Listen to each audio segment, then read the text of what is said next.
la mañana, 8 minutos, Espinosa, usted que es un tipo tan acucioso y tan lector y tan interesado por la ciencia y la tecnología, si yo le dijera que podríamos conversar con una de las 10 científicas más prestigiosas de España, ¿le gustaría? Pero por favor. Y si le dijera que esa científica está entre las 100 primeras a nivel mundial, ¿le gustaría hablar con ella? Me encantaría que me la trajera y me la pusiera aquí al lado para poder preguntarle todo lo que se me ocurra. Bueno, hay cosas que son imposibles. Hubiera podido ser la semana pasada, porque esa científica, en un mundo en el que a veces no le prestamos atención a las cosas verdaderamente importantes, sí, estuvo en Colombia, acaba de estar en Colombia, pero se la tengo por teléfono. Uy, qué maravilla. Es la doctora Pilar Mateo. Doctora Mateo, qué gusto tenerla en 6 AM de Caracol Radio de Colombia. ¿Cómo está? Hola Gustavo, nada, fenomenal, muchísimas gracias por llamarme y encantadísima de estar con usted y con su compañero, encantadísima. Y no estoy ahí por horas, porque llegué esta madrugada, pero pronto volveré, porque me encanta Colombia y porque hay mucho por hacer en Colombia también con mi tecnología. Bueno, van a entender los oyentes de 6 AM quién es usted, pero antes, ¿cómo le fue en Colombia? ¿Cómo le fue aquí con nosotros? Pues me fue maravillosamente bien. Llevo muchos años yendo a Colombia, aunque con esto de la pandemia que nos alertó a todo el mundo de que pasan cosas en otros países que pueden viajar y transportarnos a todos en el mismo barco y en el mismo problema, pues hacía ya 3 años que no iba por la pandemia, pero llevo muchos años, soy una enamorada de Colombia y además tengo la gran suerte de que mi hijo hace un mes se casó con una colombiana, descendiente de Colombia, así que si algún día tengo nietos de parte de mi hijo serán también con sangre colombiana, así que maravillosamente bien. Y nada, estuve en las zonas donde estoy trabajando en Cúcuta, que tenemos un proyecto importante, y también con el embajador de España y con mi familia de Cartagena, así que ha sido todo perfecto. Pues doctora Mateo, y van a entender los oyentes, vamos a ponerlo en términos muy metafóricos, a su hijo le picó el mosquito del amor aquí, y eso de la sangre también tiene que ver con lo que usted hace, ¿no? La fiebre amarilla, la enfermedad de Chagas, muchas cosas que nos preocupan. En cierta manera sí, porque además yo desarrollo una tecnología para combatir precisamente los insectos que transmiten enfermedades vinculadas con la pobreza, sobre todo porque al final son enfermedades que a quien más afecta son a las personas que cuando te metes en la situación en la que viven, pues su problema a veces el menor es la enfermedad, sino que coincide que son personas que tienen otros muchos problemas vinculados con la pobreza, ¿no? Y mi hijo sí se enamoró de una mujer maravillosa que sus padres, su madre es descendiente de Cartagena y que su familia está en Cartagena, y además los mosquitos, a mí siempre me gusta decirlo, y además di una conferencia hace años en el Vaticano junto con personas que representaban cada uno a una parte de la sociedad, pues en el mundo de la música estaba Gloria Estefan y luego aparecía yo, pero yo era la que menos conocida y porque a veces la ciencia interesa muy poco, pero yo hablaba detrás de ella, entonces dije, tengo que llamar la atención de alguna manera, y empecé a hablar de los hermanos de sangre, porque los mosquitos nos hacen hermanos de sangre, no saben distinguir un pobre de un rico, un alto de un bajo, un musulmán de un cristiano, de un judío, y si el mundo se diera cuenta que al final somos todos hermanos de sangre, pues las cosas irían muchísimo mejor. Pues imagínese. Ahora, voy a hacerle una pregunta que parece obvia, pero no lo es. En el mundo en que vivimos siempre vemos a los científicos en las nubes, pero no entendemos que los científicos están para resolver problemas, que la ciencia es la que realmente mueve este mundo y soluciona todos nuestros problemas. ¿Por qué una persona que vive en el primer mundo y en un ambiente tan diferente, cuando hubiera podido estudiar tantas cosas, por qué terminó en lo del mosquito, en nuestros mosquitos? Bueno, la realidad es que yo cuando hice la investigación hace ya muchos años, no lo hice pensando en los insectos que transmiten enfermedades endémicas, porque desde aquí, desde España, evidentemente queda muy lejano en aquel momento. Hoy en día ya hemos visto que todo puede pasar, ¿no? Y yo desarrollé una tecnología, en principio trabajé mucho con tema de cucarachas, en tema de artrópodos, todo tipo de artrópodos más rastreros, y también de mosquitos, y dirigí una tesis doctoral y tuve mi primera patente y era muy joven, en el año 96. Pero vinieron a buscarme desde Argentina y desde Bolivia para hablarme de una enfermedad que es el mal de Chagas, que lo transmite un chinche y que desgraciadamente desgraciadamente está en toda América Latina y que afortunadamente en Europa no está el chinche, pero sí que está la enfermedad por las transfusiones de sangre que vienen también aquí, también puede pasar en España. Y entonces vinieron a buscarme de Bolivia y bueno, pensé que lo que nos caracteriza a veces a los científicos es que desde un laboratorio con todo limpio creemos que lo somos capaces de solucionar las cosas, pero cuando decidí irme, cuando vinieron a buscarme y me dijeron mi pueblo se muere, el 85% tenemos la enfermedad de Chagas, tomé la decisión más difícil y a su vez más importante en mi vida, que fue irme yo en persona a vivir a Bolivia, pensando que en un mes como mucho lo iba a solucionar, y ya pasé muchos años de mi vida viviendo en la selva con los indígenas guaraníes y tomé la decisión que mi tecnología tenía que llegar a los sitios donde era más necesario, y fue porque vinieron a buscarme y bueno, en mi vida comenzó mi vida de emociones, de disgustos, de buscar soluciones, evidentemente, a través de una tecnología que yo había creado, y bueno, y ahí empezó toda mi vida, cuando vi la ciencia de cerca, y como muy bien ha dicho, la ciencia tiene que estar cercana y saber lo que pasa en la realidad. La ciencia desde un laboratorio a veces no puede curar, tiene que estar cerca, tiene que buscar soluciones y tiene que abrazar. Y bueno, yo soy una científica, una inventora, aunque me considero más inventora, aunque sea doctora en químicas, donde me gusta promover la ciencia que abraza y la ciencia que escucha, ¿no? Porque es lo que decía antes, a veces hacemos demasiado importante a las enfermedades y no hablamos de las personas que sufren las enfermedades. Y bueno, y hoy en día mi tecnología, que es de microencapsulación, que es un poco compleja, pero aunque la llaman la pintura que salva vidas, pero es un poco más sofisticado, pues está en muchas partes del mundo y estamos con proyectos en Bangladesh y en Nepal de leishmaniasis, en África estamos ya muy presentes en malaria y en América estamos en dengue en Brasil, en Chagas, en muchos países, y también tengo algún proyecto de investigación muy importantes en Colombia, en Boyacá, en la parte de Chagas, y en Cúcuta estamos con un proyecto muy bonito de control de los huevos y de las larvas de los mosquitos aedes transmisores de dengue, chikungunya y zika. Pues mire una cosa, le confieso que durante toda esta época de pandemia hubo un momento en que nos sorprendieron a muchos periodistas con una pintura a la cual no se le adherían los virus o como se quiera llamar. Usted tiene muchos años atrás un desarrollo y una investigación en esto, que además, como usted dice, es inventora. ¿Qué es Inesfly?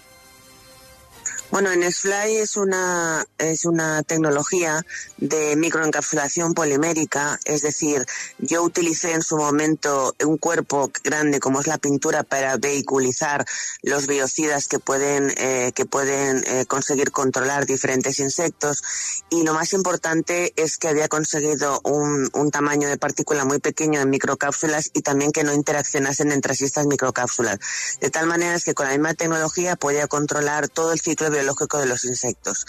Esto yo tomé la decisión que fuera como un medicamento, y cuando trabajas como un medicamento son muchos años de investigación y muchos años de pruebas y de contrastes. Es decir, luego ha habido también incluso gente que ha querido hablar que tenían pinturas de insecticida, y es una barbaridad, porque al final lo importante no es el propio producto, sino demostrar que con una tecnología es eficaz en el resultado en las personas, en las enfermedades. Es decir, y eso se hace con mucho tiempo. Es decir, que una enfermedad que puede ser como el dengue, que al final lo puedes controlar a través de que no te pique el mosquito, tienes que demostrar lo que funciona en Cúcuta, tienes que demostrar lo que funciona en Brasil, en África y en todos los sitios, y eso lleva muchísimo tiempo. Y claro, cuando estás dedicado a enfermedades vinculadas con pobreza que no interesa a nadie, de hecho yo viví muchos años en la selva y lo que más recibí fueron amenazas de muerte, porque dices, ¿por qué alguna tecnología? Pues porque te pasa esto, pues porque hay muchos intereses detrás. Y todo es muy lento, hasta que afortunadamente vinieron grandes científicos, y en este momento tenemos incluso algo tan bonito como generando miles de puestos de trabajo en todo el mundo con las fábricas que se han creado en África, en Paraguay, en Nigeria, y es muy costoso. Fíjate que cuando el tema del COVID estamos hablando de algo que afectaba a todo el mundo y que se podía comprar, y en un año la investigación a veces no es lo más lo más lento siempre es la burocracia, todo lo que son los papeles, los registros y cómo se movilizó todo el mundo porque estábamos preocupados porque a todo lo que se podía pagar era importante, ¿no? Entonces esto es una realidad. Entonces yo empecé, hoy en día tengo un centro de investigación aquí en España y estamos por muchas partes del mundo, pero pero es importante que son muchos años detrás de constatación científica.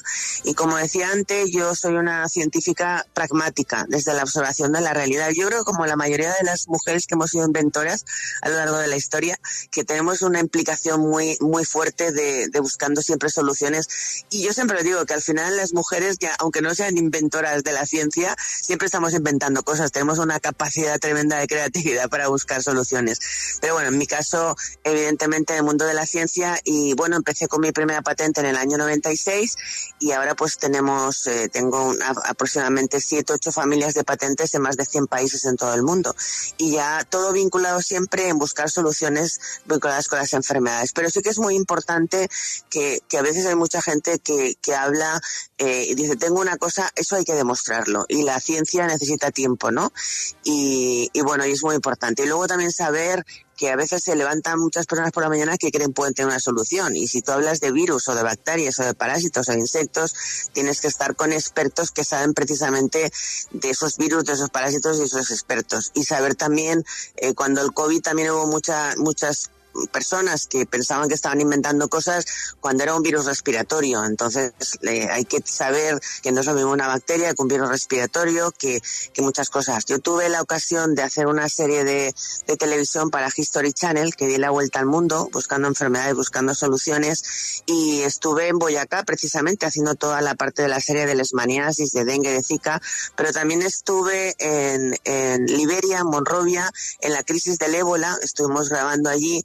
Y ese sí que era un virus por contacto. Ese sí que era muy peligroso, pero contacto entre personas y contacto también, y aparte inhalatorio, pero sobre todo había mucho contacto. Entonces, yo creo que hay que tener mucho cuidado, que la ciencia es muy importante, que todo lo que llevamos alrededor nuestro es ciencia. Yo no os estoy viendo en persona, pero seguro desde el bolígrafo, desde la ropa que lleváis, desde el pelo, lo que os habéis lavado hasta mañana, lo os habéis echado, todo es química, todo es ciencia, y lo que hay que hacer es vehiculizarlo todo para que sea para bien. Doctora Mateo, ¿pero cómo funciona este Inesfly? ¿Es algo que se aplica en el cuerpo para evitar la picadura del mosquito o es algo que se aplica en los ambientes y las atmósferas para evitar que el mosquito crezca? Bueno, lo más importante sería entender, la tecnología nuestra depende de lo que esté, es una tecnología de una forma lógica y racional, es decir, el problema en el caso de cuando es microencapsulado en pinturas es porque los vectores o los insectos o los artrópodos que van a estar en contacto posan en la pared y por lo tanto puedes controlar su ciclo biológico. En el tema de mal de Chagas, que es un chinche que en el caso en Bolivia y en Paraguay y Argentina está metido en las grietas de las casas de adobe, donde yo estoy viviendo tantos años, pues evidentemente llegas a controlar desde su estadio más pequeño hasta todo su estadio ninfal. En el caso de los mosquitos, en el caso del dengue, el Aedes aegypti es un mosquito que está muy domiciliado y que la hembra siempre antes o después de picar, de chupar la sangre, siempre reposa en la pared y entonces siempre se esconde en rincones, por lo tanto es muy eficaz.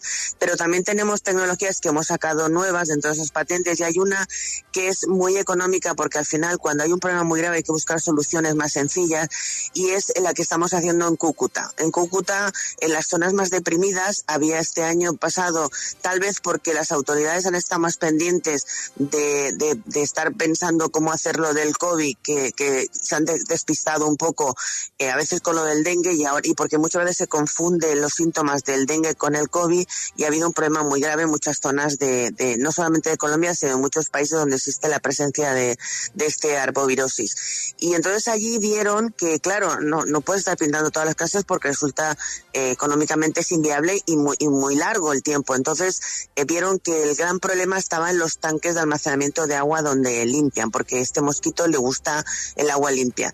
Entonces, empezaron con, este es un proyecto que se ha hecho con expertos de la Organización Mundial de la Salud, se vaciaron todos los tanques de agua donde limpian y se aplicó un producto, un recubrimiento transparente que también va microencapsulado con regulador de crecimiento y con un biocida capaz de que cuando está el huevo lo pone, cuando pasa la larva no pasa a estadio superior y entonces no pasa a ser un mosquito. Entonces realmente lo que hace es que hay una liberación muy lenta y además estamos hablando de un producto que tiene una eficacia muy largo tiempo, con lo que se utiliza muy poco insecticida. Durante de las décadas desde el 80 hasta ahora, cuando empezaron los primeros casos de dengue en América Latina, que fue uno por Chile, otro por el Caribe y otro por Paraguay y Uruguay, estamos hablando de 3 casos que había en 3 zonas que había dengue.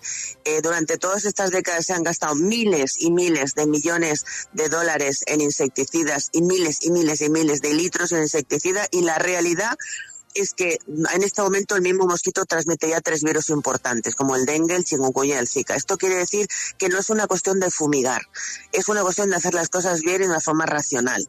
Y además, junto al tema del control del mosquito, también de la parte vectorial, que tiene que ser con tecnología que libere muy lentamente y dure mucho tiempo, como es el caso mío, que puede durar 1 año, 2 años, dependiendo del lugar, del vector que estemos tratando.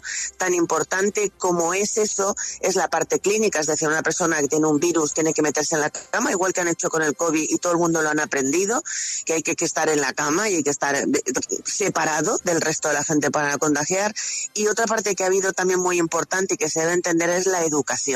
Fíjate como cuando estábamos hablando del COVID se ha hecho tanto que todo el mundo supiera que no se tenían que mezclar la gente porque no se contagiase el virus, y el dengue durante estas décadas donde ha sido un problema grave no se ha sabido informar.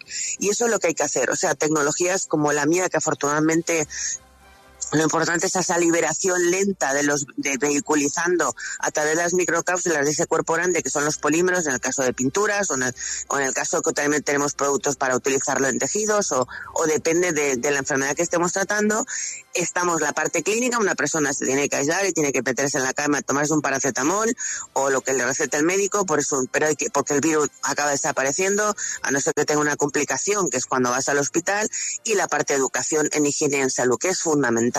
Y sobre todo porque hay zonas donde la gente, sobre todo en zonas donde yo he vivido muy deprimidas, que la gente van a colocarles un cartel y la gente no sabe escribir. Claro. Y por lo tanto hay que buscar soluciones lógicas y pensar que las personas hoy en día estamos comunicados, tenemos teléfonos móviles, tenemos muchas cosas, y buscar formas alternativas más modernas y que se puede conseguir. Así que es lo que yo hago.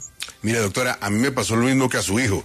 A mí me picó el mosquito del amor con una colombiana. De hecho, hoy estoy cumpliendo 19 años de casado. Pero bueno, eso no es lo importante para ustedes. Para mí es lo más importante y la mejor decisión de mi vida. Pero cuando yo conocí a mi esposa, ella tenía un tío, y lo tiene todavía, el tío Rodolfo Espina, que es biólogo de la Universidad Nacional, experto en insectos.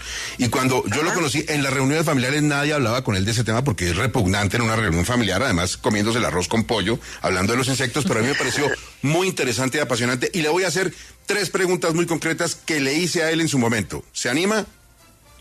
Claro que sí. La primera, ¿cuál es el insecto más importante para la humanidad? Más importante desde el punto de vista negativo o positivo. Positivo. Las abejas. Todos los insectos, si están en la naturaleza, es que son importantes, tienen una misión que hacer. Lo que tienen que estar es sanos. Es decir, los mosquitos, al final la hembra chupa porque está criando a sus hijos, se ha quedado embarazada y el huevo necesita la proteína y sobre todo el hierro de la proteína para alimentar y que se desarrollen los huevos, ¿vale? Entonces, lo que pasa es que cuando chupa la sangre una persona que está enferma, la sangre coge y lo termina. Por lo tanto hay que hacer planes estratégicos donde haya esas 3 pilares que he dicho. La parte del control del insecto con una tecnología como la mía que dura mucho tiempo, y luego de una forma racional. Es decir, no es fumigar por fumigar. Los insectos son necesarios, pero en su hábitat, no en el hábitat nuestro. Segundo, la parte clínica y la parte educativa. Sí. Perfecto. Sí. La clínica y la educativa. Ahí están las 3. Segunda pregunta, ¿cuál es el gran killer? ¿Cuál es el insecto más asesino, el más peligroso para el ser humano? Pues yo creo que en este momento hay varios. El anófeles, que es el mosquito transmisor de la malaria, estamos hablando de que con datos que se sepan, casi 1 millón de personas que mueren al año, porque a veces las estadísticas no cuentan con las personas que no pueden ir a un hospital porque no tienen recursos. Entonces estamos hablando de esto, estamos hablando del dengue, que afecta a millones de personas también en muchas partes del mundo. Estamos hablando de leishmaniasis, que yo trabajo muchísimo en leishmaniasis en Bangladesh, en Nepal, en India, y que desgraciadamente en Colombia tenéis mucho, en la zona más selvática hay mucha leishmania, y al final todos estos insectos lo que hacen es que al que le pica, el que tiene la enfermedad, pues para él es el peor del mundo, ¿no? Porque, pero bueno, yo creo que posiblemente son estos 3. Bueno, y la pregunta final, ¿cuál es su insecto favorito? Pues mira, sí que tengo un insecto favorito. Y mi insecto favorito, te voy a explicar por qué. Me gustan las termitas. ¿Y sabes por qué? Porque manda la reina. Me encanta. Me gusta. y voy a explicaros por qué, porque es muy interesante. La reina de la termita, yo la he llegado a ver de casi 30 centímetros de grande, la llegada de teta. La reina solo se dedica a comer y a poner huevos solamente, y está en su reinado, ¿no? Y a lo mejor puede hacer galerías que son de kilómetros con su galería, con todos sus soldados, y ella se pone y tiene en su reinado, tiene el rey en la puerta, y entonces ella empieza, necesito comer más, y entonces necesito hacer obreras y necesito soldados, y entonces empieza a organizar las galerías, y toda la comida, antes de comerla ella, la prueba el rey. Si el rey se muere, inmediatamente busca otro rey, y entonces pues tengo que estar por evidentemente. Tremenda. Y si entonces se busca otro, eso sí, se lo pone también ahí. Si se muere la reina, se muere la galería. Pero realmente lo importante es que el rey, ella manda. Entonces, pues bueno, tengo que estar a favor. Doctora Pilar, mire, qué gusto conversar con usted sobre ciencia, que es un tema, este es un programa informativo, de coyuntura, casi nunca tenemos tiempo para cosas que digo y repito son verdaderamente importantes en la vida. Qué bueno tenerla por aquí en Colombia pronto nuevamente. Le mando un gran abrazo y saludos a todos sus insectos, los buenos y los malos. Igualmente a ti, Gustavo, a ustedes, a las personas que le acompañan en el programa de radio, y a toda la gente que escucha este programa, porque se puede cambiar el mundo poniendo el conocimiento en acción y poniéndonos todos a pensar que el mundo es global y que por lo tanto hay que actuar de una forma global. Así que un abrazo enorme, enorme, enorme, y nada, yo enamoradísima de Colombia, así que pronto estaré ahí por ahí. Chao, doctora Mateo. Chao, hasta luego, chavales. La doctora Pilar Mateo, una de las 100 científicas más importantes del mundo. Malísima noticia la confirmación de la muerte de Hilda Strauss, una de las grandes mujeres de la radio, una mujer que admiramos y respetamos en Caracol Radio, que fuimos parte de su vida en lo que tiene que ver con su trabajo, una mujer años abriéndose espacio en un mundo eminentemente masculino a través de la radio, que fue además pionera de la televisión comercial en Colombia, que la recordamos con enorme cariño, pues nos duele muchísimo. Barranquillera, doña Hilda Strauss, un homenaje muy grande a ella, a su familia, y el dolor enorme que nos produce a todos los que queremos la radio y trabajamos en los medios de comunicación. 9:31 en Caracol Radio.